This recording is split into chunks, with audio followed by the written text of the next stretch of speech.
श्री स्वामी समर्थ. अवधूत चिंतन श्री गुरुदेव दत्त. तर सगळ्यात आधी तुम्हाला म्हणजे येणाऱ्या नवीन वर्षाच्या खूप खूप शुभेच्छा. येणारं जे काही नवीन वर्ष आहे तर ते सगळ्यांना सुखाचं, समाधानाचं, समृद्धीचं जावो. स्वामींच्या कृपेने ज्या काही तुमच्या सगळ्या चांगल्या इच्छा आहेत तर ते स्वामी महाराज नक्की पूर्ण करो.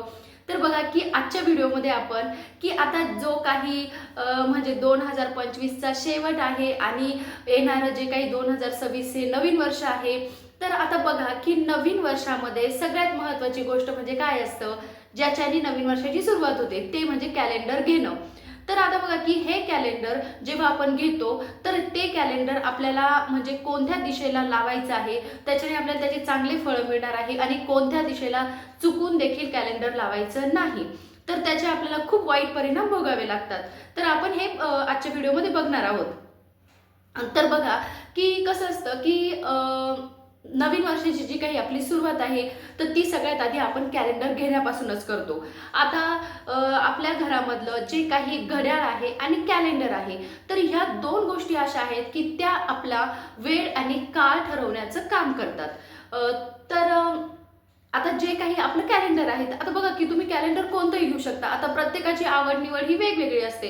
कुणाला काल निर्णय आवडतं, तर खूप जणांना कसं असतं की केंद्रामधलंच कॅलेंडर आवडतं. म्हणजे अशी प्रत्येकाची म्हणजे आवड निवड ही वेगवेगळी असते. तर बघा की तुम्हाला जे काही कॅलेंडरमधून प्रत्येक गोष्टी म्हणजे समजल्या जातात चांगल्या प्रकारे तर तुम्ही ते कॅलेंडर घ्या. तर आता सगळ्यात महत्त्वाचं बघा की खूप जणांना प्रश्न पडतात. कॅलेंडर कसं असतं की आपल्याला एवढं काही माहिती नसतं तर त्याच्यामुळे काही नाही की कॅलेंडर आणायचं आणि कुठेही अडकून द्यायचं. दरवाजाच्या मागे काय कुठे एखादं हुक असेल तर तिथे अडकून द्यायचं, म्हणजे असा आपण विचार करत नाही. पण तसं करायचं आपल्याला बिलकुल नाही. सगळ्यात महत्त्वाचं तर बघा की आता आता कॅलेंडर आपण कुठे अडकू शकतो, तर मुळात म्हणजे कॅलेंडर तुम्ही हॉलमध्ये, किचनमध्ये, बेडरूममध्ये कुठेही कॅलेंडर लावू शकता. त्याच्याबद्दल कोणताही प्रॉब्लेम नाही. फक्त आता महत्त्वाची गोष्ट काय की कॅलेंडर कुठे लावायचं नाही, ही सगळ्यात महत्त्वाची गोष्ट आहे. सगळ्यात महत्त्वाचं बघा की आपल्या सगळ्यांना खूप म्हणजे वाईट सवय असते की कॅलेंडर आणलं की आपल्या दरवाजाच्या पाठीमागे ते हँगर अडकवलेलंच असतं, म्हणजे आपलं काही कपडे वगैरे टांगण्यासाठी. तर आपण काय करतो, ते कॅलेंडर घेतो आणि तिथे अडकून देतो. हे सगळ्यात चुकीचं आहे. किंवा मग बेडरूममध्ये पण बघा की दरवाजाच्या पाठीमागे हे असतं, हँगर लावलेलं असतं, तिथे आपण कॅलेंडर अडकून देतो. सगळ्यात चुकीची पद्धत आहे. कधीही आपल्या दरवाजाला कॅलेंडर हे अडकवायचं नाही.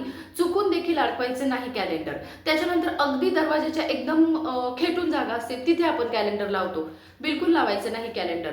आणि सगळ्यात महत्त्वाची गोष्ट म्हणजे काय की आपण दक्षिण भिंतीला कॅलेंडर लावतो.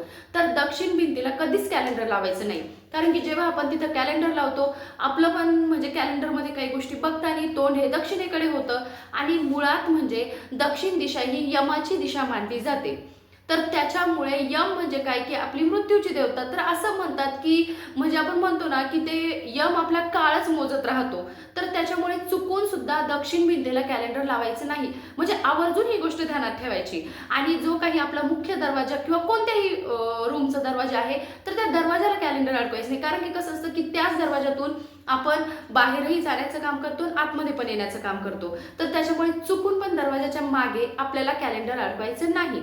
आता सगळ्यात महत्त्वाचं की म्हणजे कोणत्या साईडला लावलं तर त्याचे चांगले परिणाम म्हणजे आपल्याला अनुभवायला मिळतात. तर सगळ्यात महत्त्वाचं म्हणजे काय की तुम्ही पूर्व भिंतीला म्हणजे आपली जी काही पूर्व भिंत असती तर त्या पूर्व भिंतीला पण तुम्ही कॅलेंडर हे लावू शकता. खूप चांगलं म्हणजे खूप चांगलं असतं. कारण की कसं असतं की जी पूर्व दिशा आहे तर ती आपली म्हणतो ना की सूर्याची दिशा, म्हणजे त्या साईडनी सूर्य उगवला जातो. तर ते खूप महत्त्वाचं आहे. तर पूर्व दिशेला कॅलेंडर लावणं हे खूप शुभ मानलं जातं. आता 3 असेल तर तुम्ही पश्चिम दिशेला पण कॅलेंडर लावू शकता किंवा त्याच्यानंतर उत्तर दिशेला सुद्धा तुम्ही कॅलेंडर हे लावू शकता. म्हणजे त्याच्याने कोणतेही वाईट परिणाम तुम्हाला बघायला मिळणार नाही. त्याच्यानंतर खूप जण की बघा की टॉयलेट बाथरूमची जी भिंत असते तर त्या भिंतीला पण लावतात.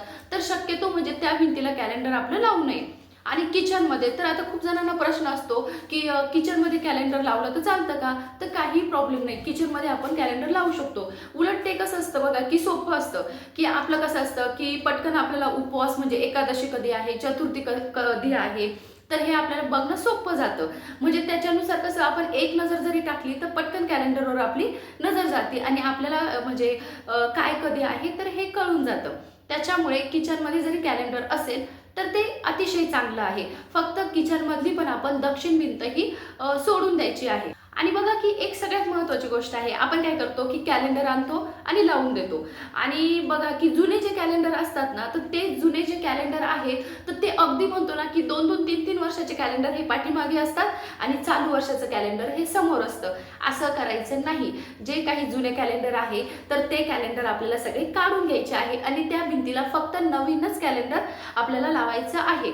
आता जे काही जुने कॅलेंडर आहे तर खूप जणांचं कसं असतं बघा की देवाचे कॅलेंडर असतात, म्हणजे त्याच्यावर देवाचे फोटो वगैरे असतात. आता हे काय करायचं, तर याचं पण तुम्ही विसर्जन चांगल्या पद्धतीने करायचं आहे, कारण शेवटी त्याच्यावर देवाचे फोटो आहेत. तर मग तुम्ही काय का ते एक तर म्हणजे जे काही निर्माल्याचं ठिकाण असतं तर तुम्ही तिथे टाकून द्या.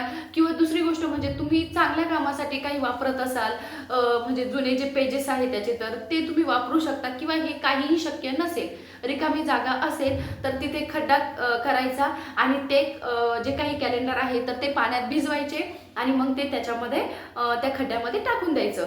तर आपण ह्या गोष्टी पण करू शकतो.